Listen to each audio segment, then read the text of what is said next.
সর্বশেষ এই ঘন্টাখানা আধা ঘন্টা খানিক আগে সর্বোচ্চ বৃষ্টিপাত মানে গত 24 ঘন্টায় আর কি, ঠিক আছে, সর্বোচ্চ বৃষ্টিটা হচ্ছে আপনার চট্টগ্রামে এখন পর্যন্ত, কারণ বৃষ্টি এখনো হচ্ছে, আরো বাড়বে, 240 মিলিমিটার, এটা সর্বোচ্চ।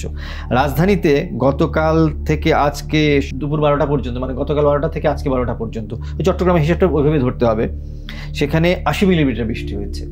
হ্যাঁ, এবং অন্যান্য জায়গায় যেমন ধরেন হচ্ছে আপনার খেপুপাড়া, তারপরে হচ্ছে যে খুলনা ইত্যাদি অনেক জায়গাতে বেশ বৃষ্টিপাত হয়েছে আর কি। হ্যাঁ,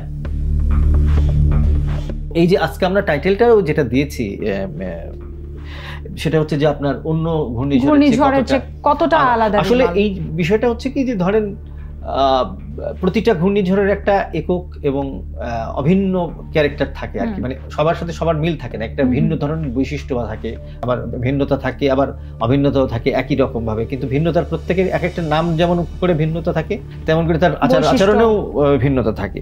তো একটা ব্যাপার হচ্ছে যে এই যে আপনি যেটা বললেন প্রশ্নটা খুবই সিগনিফিকেন্ট, যে এটা কিন্তু বেশ দীর্ঘ সময় ধরে থেকে যাচ্ছে আর কি, না? তো এটা আমরা দেখেছি যে এর ভিন্নতাটা আমরা এর আগে গতকালই আপনাকে বলেছিলাম যে আপনার শনিবার সন্ধ্যে 6টার সময় এটা মোটামুটি ঘূর্ণিঝড়ের ঘূর্ণিঝড়ের রূপ নিল গভীর নিম্নচাপ থেকে। সেটা কিন্তু আস্তে আস্তে অগ্রভাগ কিন্তু বাংলাদেশের গতকাল সন্ধ্যে 6টার মধ্যেই মোটামুটি ঢুকে গেছে, এবং মূল কেন্দ্রটা চলে এসেছিল হচ্ছে আপনার 8টার দিকে আর কি, ঠিক আছে, 8টা বা তার একটু পরের দিকে আর কি। এত অল্প সময়ে ঘূর্ণিঝড়ের সংগঠিত হওয়া, শক্তি সঞ্চয় করা এবং তা মানে আপনার তার ল্যান্ডফল হওয়া, এটা কিন্তু আবহাওয়াবিদ, বিশেষ করে আবহাওয়া অধিদপ্তরের যিনি পরিচালক আছেন উনিও আমাকে বললেন যে এটা খুব বেশি করে দেখা যায় না। হ্যাঁ, এর আগে এমন কথা উনি উল্লেখ করেছেন যে এরকম একটা ঘটনা ঘটেছিল। আর এখন যেটা হচ্ছে যে ঘূর্ণিঝড়গুলো কিন্তু অনেক বেশি করে বৃষ্টি নিয়ে আসছে আর কি। হ্যাঁ, এর একটা ব্যাখ্যা আছে আর কি, এই ব্যাখ্যাটা আমাদের না, আমরা যারা বিজ্ঞানীদের সঙ্গে জলবায়ু বিশেষজ্ঞদের সঙ্গে কথা বলেছি তারা বলছেন যে আসলে প্রচুর তাপ তৈরি হচ্ছে আর কি। হ্যাঁ, সাগরের তাপ বেড়ে গেছে, সমুদ্রপৃষ্ঠের উচ্চতা তো বেড়েই গেছে, এই যে বাড়তি তাপ সে অনেক বেশি শক্তি সঞ্চয় করে, ঠিক আছে।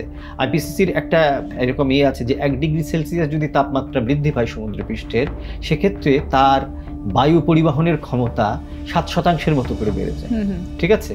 তো সেক্ষেত্রে এগুলো কিন্তু এই এনার্জিগুলো তৈরি হচ্ছে, মানে আপনি দেখেন প্রচন্ড গরম থেকে, মানে এগুলো কিন্তু আমাদের সাধারণ ধারণায় ছিল, আমরা ছোটবেলায় যারা দেখেছি বলতো যে এইরকম গরম এখন তো খুব বড় ঝড় বৃষ্টি হবে আর কি। হ্যাঁ, কিন্তু বিজ্ঞানও কিন্তু এই কথাই বলে যে আসলে এই তাপগুলো ধারণ করতে করতে তার আসলে ভেতরের শক্তিটা অনেক বেশি করে বেড়ে যায় আর কি। তার বহিঃপ্রকাশটা ঘটে এই যে ব্যাপক বৃষ্টির মাধ্যমে।